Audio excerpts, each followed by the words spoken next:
Blessings, everyone. Before commencing with the individual sign weekly readings, let us have a look at the incoming wave or general shift that is coming to all people. Remember, incoming waves extend beyond the single week in influence. These are shifts in the energetic dynamic that are integrating into the new normal. Please also remember, though this wave is already being experienced by many, including myself, these are forecasts of incoming changes. They are not intended to be immediately relatable to those viewing ahead of time, and so they may not be right away. This wave is personified by the Hermit and the Fool. At a glance, it almost felt paradoxical, but that is not so. There is much movement here. This week begins a turn towards deep transition with many trade-offs. The Hermit presents a shift that is spiritually and energetically altering the personal landscape, while the Fool ushers forth new beginnings and departures from old journeys. It is a feeling of abrupt turns and trades, as many stories and phases are suddenly brought to an end to make room for fresh starts and clean slates. Freedom. With this also comes resurrection and connection opportunities with many aspects of self and spiritual kin across many spaces and lifetimes. Remember the return to innocence energies that began to take hold in March. This may be difficult or uncomfortable for those invested in a focus or an outcome, especially if personal healing or identity is wrapped up in that focus or outcome. Remind them of the importance of flow. Show support for the choices to stop going in circles. It's okay to take time away from spaces and those who are not, or choose not to be, ready to take on this week. Make as much room as you can for your gifts. Let the wave do its work. Remember, there is grace here. The new presents before the old departs. Explore the options presenting with discernment and non-judgment. Let the arrival of new opportunities, adventures, breakthroughs, foreignness, and reunions be the mixed bag blessing it is.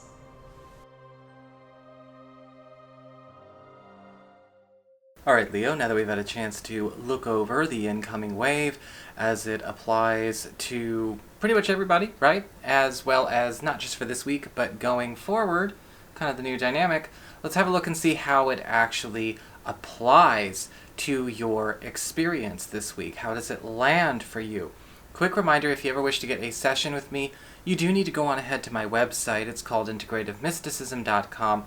Or of course, you may also simply follow the links below by opening up the down bar beneath this video if you're on a mobile device. So, what is going on when it comes to this coming week? Well, for your archetypal themes, we actually have the Temperance card upright. Now remember, the archetypal theme card is kind of like the theme behind everything that's going on, you know, in your love life, in your work life, in your family life. All of these things are all carrying this plot line, this plot thread, right? This is the theme, this is the image that's kind of going on throughout all of it. And what I find interesting is that with this theme, you know, the way you're kind of getting to experience the incoming waves trade-off, right? We talk about the incoming waves push or trade-off, that, you know, we're getting a chance to see all these new alternatives. You're actually having it occur by merging you know, one sort of reality with another. We're kind of mashing them together. So the reality that you're walking into this week with is going to be merging with with I guess what you would call the trade reality, or the next reality opportunity if you want it. Now remember that with the Temperance card, things are blending together to see what integrates. And a lot of you Leo people are going to be getting a chance to actually see what you are carrying or working on or invested in that is compatible with this sort of higher potential, higher timeline, highest outcome, and what might not be. Because now we're kind of taking everything and putting it all in the same place. We're getting rid of all compartments, and it's like we're taking all areas of our life and we are putting everything together in one big ballroom. And we're going to see how all of the things, how all these things interact with one another, whether it's people, whether it's energies, emotions, outward expressions versus inner feelings. If you've been compartmentalizing, the you that you bring to certain circles, this might be a very interesting week for you.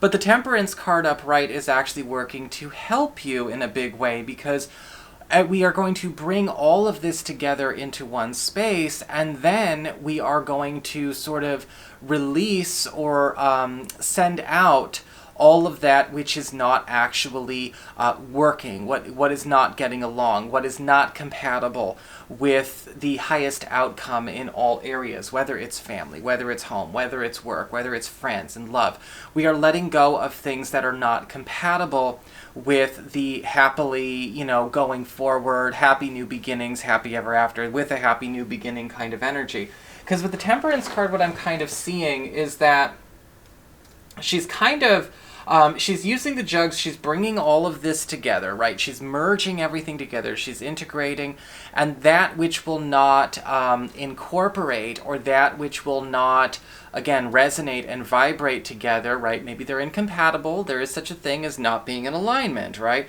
Well, that which is not in alignment is going, it's kind of clearing out. Now, with the Temperance card upright, I do want you to understand that this is just an opportunity for you to evaluate what you could make a trade-off with. This is not necessarily something that you're forced to do. You have your free will, right? It's just that we have to know how to work with our free will. If we are trapped by attachments or investments into certain outcomes or certain identities, or we don't have control over something, or something has control over us, whether it's another person, an external situation, or even triggers and emotions within ourselves or attachments within ourselves, then we're not really free anyway. But this is a time where we get to actually bunch everything together and really kind of customize the perfect circumstance for all concerned. That which just does not seem to be working out in that ballroom, in that party, however you want to put it, is going to get a chance to leave your life. And all that resonates and all that comes together in perfect, harmonious, high vibe cohesion, so to speak, is allowed to stay. And it's a really cool energy to see play out. In fact, as News and Arrival shows up, we have the Death card in reverse. And with the Death card in reverse, you've actually got something happening where there is actually a chance to revive or reconnect some kind of connection that maybe didn't need to be severed, or maybe it had to take space for some time. I'm actually feeling with the Death card reversed, though, a course, a connection, or something that shouldn't have been abandoned, or maybe, wasn't meant to be gone forever, is kind of coming back online for you. I'm not sure if this is a friend, if this is a project, if this is something that's getting put on the table by family. But with the Death card reversed, I do feel like something that maybe disappeared in a bad way, or maybe in a way that was not necessarily in the highest interest of all concerned, or something that was cut off or went away. Maybe they cut it off, maybe you cut it off. Maybe there was something happening where, it did not have to go down the way it went.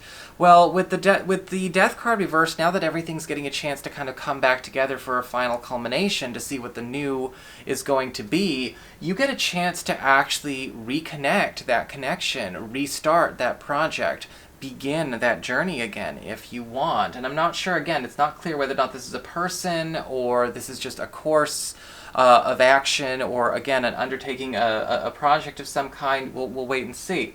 As we get down to material resources, we have the Six of Wands in reverse. And a lot of you Leo people are getting a chance to kind of take a second and walk back something that is not going down the road you thought it was going to go. And the reason I think that this is a big deal is because it gives us a chance to still kind of make the jump, even if it's at the last minute, when it comes to a financial priority or a professional priority. Because the Six of Wands reversed, yeah, we are backpedaling out of a decision that we had made because maybe circumstances have presented now where we kind of find out, actually, that alternative was pretty good. It just didn't look like it in the beginning. Or, maybe this is not actually going in the direction that it was promised to go, or that I thought it was going to go, or somebody else said it was going to go. With the Six of Wands reversed, we have a chance to do some quick revision work when it comes to even a job opportunity, a negotiation of some kind, or even, again, what you're doing with your money. But the important thing to remember with the Temperance card, the Six of Wands reversed is not bad. Right? It gives us a chance to do some serious reparative work and maybe even either save or recover or even, grow and fortify something, in one of our financial or professional priorities, because we're getting a chance to make a last-minute jump. When it comes to relationships and love and romance, we've got the Eight of Swords in reverse. And this is actually a very positive reversed cards. And if there's still anyone on, who watches my channel who thinks reversed cards are negative or somehow bad or inherently bad, that is a gross oversimplification, guys, okay? Please open up the down bar below and check out the video talking all about tarot card reversals. And, just don't let yourself kind of get, don't get seduced by the simplicity, because the simplicity is the seduction, and its seduction is also its failing, right? So anyway, moving back to your cards. Soapbox done. With the Eight of Swords reversed, I am feeling like there is some kind of big shift coming to either a partner or maybe even somebody that you're seeing where a major complex, some kind of obsession, rumination, preoccupation, something that has made them less socially, mentally, or emotionally available is going away from them, is getting out of their life. So they're getting a good taste of freedom as well. And this can happen sometimes, right? Sometimes in love, a relationship might suffer because one partner is kind of worn out by maybe a very difficult person, right? Maybe it's like a really toxic family situation. Maybe it's, being overworked. Maybe it's something from the past that's been lording over their heads. There's something happening here with the Eight of Swords reversed where there is sort of a free break that is coming their way. Because with the Eight of Swords reversed, we're cutting ourselves out of our trap, right? For those of you who are curious, yes, in a lot of cases, this can also indicate freedom from any kind of obligations or ties to past relationships as well, for both you and maybe a partner, if there's an issue going on where maybe there's some unfinished business with an ex after a breakup or a divorce, or maybe there is something going on where there's sort of a situation that just won't seem to end. The Eight of Swords reverse is promising freedom for all involved, especially if it's something that is holding people back from having the happiest, healthy relationship possible. So all in all, a very, very good week, illuminated, funny enough, by 3 reversed cards. So that is your horoscope. I hope you enjoyed it. If you did, don't forget to like, share, and subscribe, because y'all know I appreciate it. And should you ever want to get a session, go on ahead to my website. It's called integrativemysticism.com.